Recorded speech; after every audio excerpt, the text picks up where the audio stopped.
Betul yang atau kami pula cuma peneliar jual. Jadi cimenta di film pernah gubun, agak Sani, Wamasa, Lucilem, Dekam, Buwituan di film. Di cimenta di film kasih kam Hagari. Dia yang betalang Hagawin di film Bollywood ke shoot di sebuah Megalia atau orang ontu. Kasih itu ada bentalang Hagawin di film kasih.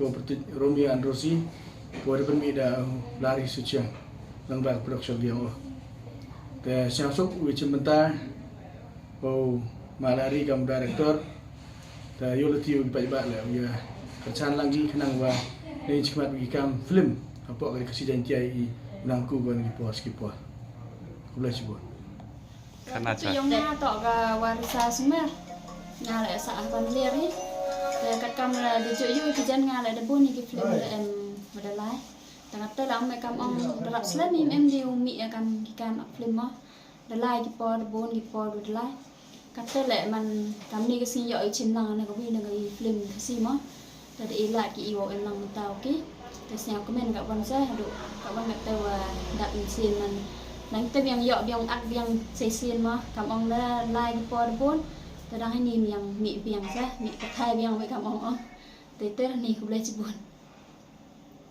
Pelan-pelan.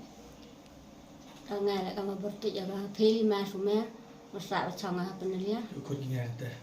Ujuk khususnya bah khus miyari ka kong tiang.